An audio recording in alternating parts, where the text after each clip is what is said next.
Boleh nggak kita check out dari lingkungan yang kayak gitu? Boleh.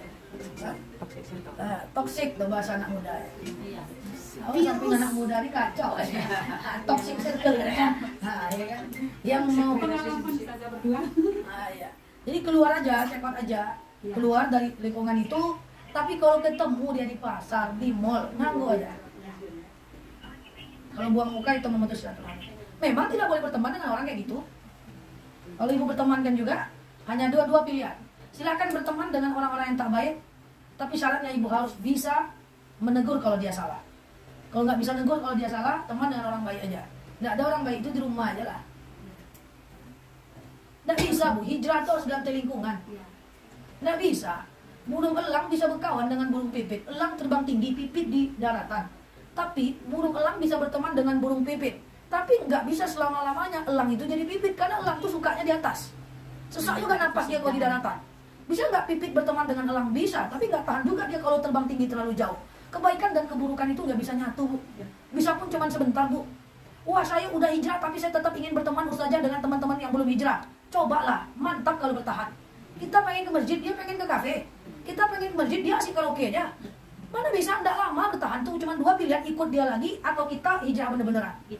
Jadi sebenarnya kalau saya suka bilang gini ya, ustazah saya hijrah, saya pengen hijrah, tapi saya nggak mau ninggalin teman-teman saya yang lain. Nggak apa-apa, karena silakan, nggak apa-apa, tetaplah berteman. Tapi suatu saat kalau ibu tetap berteman, ibu sakit kepala. Ibu sendiri nanti yang sakit kepala. Dia sibuk duduk sini yuk, kalau ke sini yuk, datang ke mall sini yuk. Teman-teman yang hijrah, woi pengajian yuk, pengajian apa nggak pening kepala ibu. Ujung-ujungnya tetap harus memilih, hidupnya seperti itu. Tentu kan nyambung yang itu gimana kita boleh nggak kita memberitahu teman lain bahwa dia ini sifatnya begini? Iya. Nggak boleh. Wajib tutup aib orang. Ustazah ada tukang gosip, tukang fitnah, tukang adu domba. Boleh nggak saya sounding ke orang lain? Saya sampaikan ke orang lain bahwa dia tuh tukang fitnah. Nggak boleh menutup aib orang. Hukumnya wajib.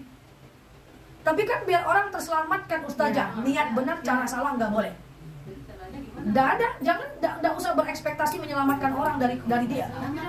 Selamat, banyak korbannya kami istri terpisah, sampai suami terpisah kita kawan kita di Batang. Itu kan sekarang pisahnya suami istri karena orang yang bergosip dan orang yang suka fitnah. Itu kadang-kadang bukan karena si gosipnya, itu pilihan suami istrinya. Kalau dia tetap bertahan, sekarang kan gini, lebih mudah merubah diri kita atau merubah orang lain. Lebih mudah merubah diri kita. Bang, itu ada si tukang fitnah bang, kita mau bertahan atau berpisah? Jadi sebenarnya bu ya, tukang fitnah itu tidak salah-salah kali dulu. Yang salah itu kita memasukkan dia ke dalam pikiran kita. Sekarang gini, sebanyak apapun orang menggosipkan kita, kalau kita nggak masukkan ke dalam pikiran kita, dan kita hanya fokus dengan hal yang bisa kita lakukan, fokus majelis taklim, fokus bekerja, fokus ibadah, kira-kira ngefek nggak? Nggak akan ngefek. Kita fokuskan ibadah, bekerja, ngerjain penelitian, kerja, bakti dengan orang tua, fokus aja. Gosip itu masalah nggak? Nggak akan jadi masalah gosip itu.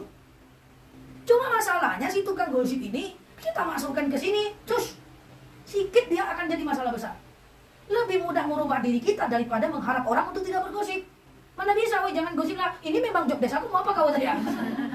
Woi kau jangan gosip, kau jangan fitnah. Ini tupoksi aku gimana? Masa aku ambil pula tugas aku, kau dakwai pula aku? Nggak bisa, mau sampai kapan tuh tukang gosip mau diberhentikan? Nggak bisa.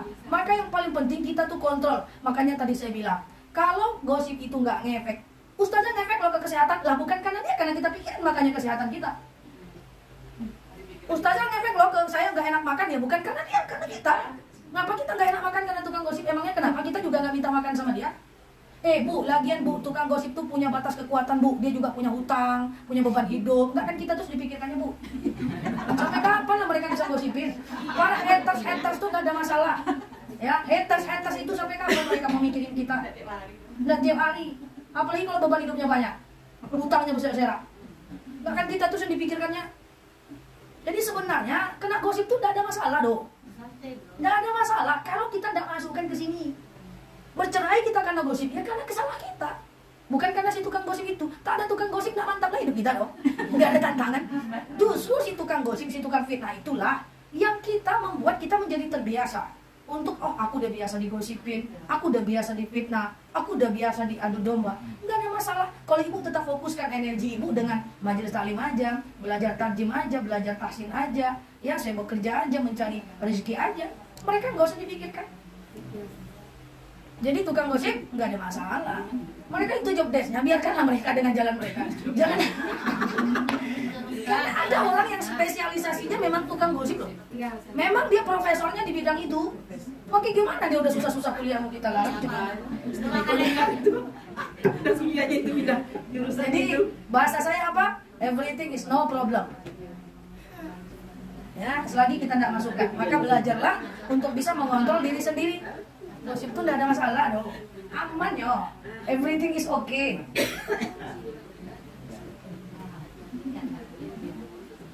Saya mau bertanya, Silakan.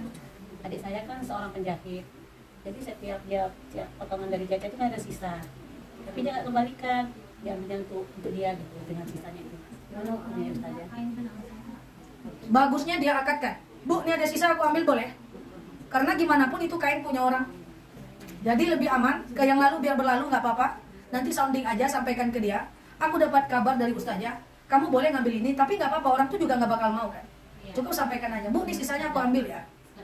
Sekedar ngomong gitu aja. Itu jauh lebih aman. Ingat ya, kemarin kita bahas dalil tentang syubhat. Tentang syubhat. Al-halalu bayyin, halal itu jelas, wal haramu bayyin, kemudian haram itu jelas, wa ma bainahuma mutasyabihat. Dan di antara keduanya itulah syubhat. Sebenarnya kain yang dia tumpangkan untuk jahit di tempat kita udah kita buat. Ada sisanya. Ini halal atau haram? Ragu kita kan. Satu sisi ini kain orang itu, satu sisi dia nggak pakai lagi. Nah, maka dia syubhat. Supaya dia terhindar dari syubhat, kita jelas.